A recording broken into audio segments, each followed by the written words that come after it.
Que ce soit pendant la révolution commerciale et l'essor du commerce maritime ou durant les premières étapes de l'accumulation primitive du capital dans la révolution industrielle, la relation entre les biens et l'argent reste constante. Même si le travail est devenu une marchandise et que les capitalistes ont exploité la valeur excédentaire, au moins le travail était clairement valorisé sous le voile de la marchandisation.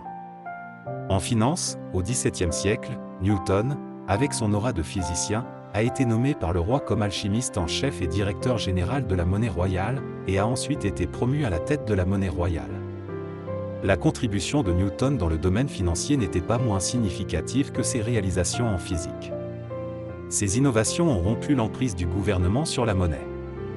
Newton a conduit la Grande-Bretagne à établir le premier standard de l'or au monde, la loi sur la monnaie, en 1717, en fixant le taux de change officiel de la livre à 21 onces d'or. Cette loi signifiait que la monnaie britannique était contrainte par le standard de l'or, empêchant ainsi le gouvernement de manipuler la monnaie à sa guise.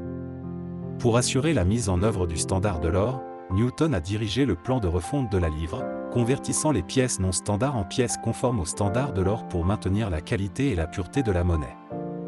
Le taux d'échange strict entre l'or et l'argent a posé les bases de la stabilité monétaire, faisant de la Grande-Bretagne un leader du standard de l'or et servant d'exemple aux autres pays. Des pays européens et américains comme la France, l'Espagne et le Chili ont rapidement suivi, et avec l'annonce du standard de l'or par les États-Unis au tournant du XXe siècle, presque tous les principaux pays économiques ont adopté un système monétaire basé sur le standard de l'or. Si l'avidité humaine s'était arrêtée là, peut-être que la continuation du standard de l'or aurait pu adoucir le monde. Mais l'expansion du désir humain a conduit aux guerres. La Première Guerre mondiale au début du XXe siècle a immédiatement mis fin au standard de l'or.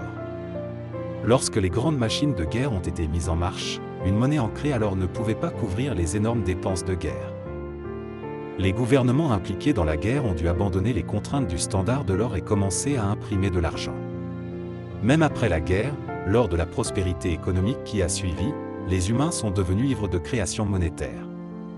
La Grande Dépression des années 1930, sous le couvert du sauveur du capitalisme, a ouvert la boîte de Pandore de la théorie monétaire moderne. Si les rois médiévaux trafiquaient la monnaie sous le prétexte de l'autorité divine, la théorie monétaire moderne a permis à la formule monétaire d'évoluer vers argent, marchandise, plus d'argent, sous le nom prestigieux de l'État. La théorie monétaire moderne soutient que les gouvernements, en imprimant simplement plus d'argent, peuvent stimuler la demande de biens, atteindre un plein emploi social et stimuler l'économie. Cette théorie a été chaleureusement accueillie par le président américain Roosevelt en pleine dépression économique. Is asking for action and action now. Comme prévu, la prospérité est revenue avec le bruit de l'imprimante. Pendant des décennies, la théorie monétaire moderne a été vénérée par de nombreux pays. Chaque fois que l'économie fléchit, les gouvernements sortent immédiatement l'imprimante et continuent d'imprimer de l'argent jour et nuit. This is an extraordinary period for America's economy. That the crisis we faced was so severe that it was going to take months and maybe even years. Encourageant tout le monde, du gouvernement au public, à dépenser l'argent de demain aujourd'hui.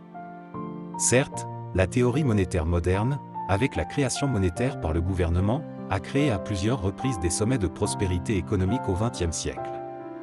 Mais ce qu'il faut noter, c'est qu'entre chaque pic de prospérité, il y a des vagues d'inflation de plus en plus féroces.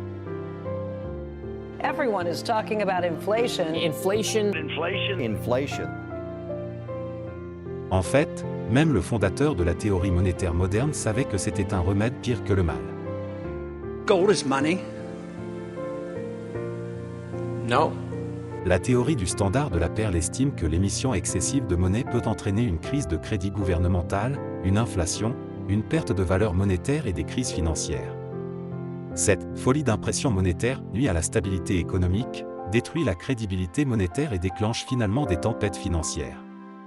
Par conséquent, le standard de la perle préconise une gestion stricte et responsable de l'approvisionnement monétaire pour garantir la stabilité de l'économie et du système financier. Fair to say you simply flooded the system with money. Yes, we did. That's another way to think about it.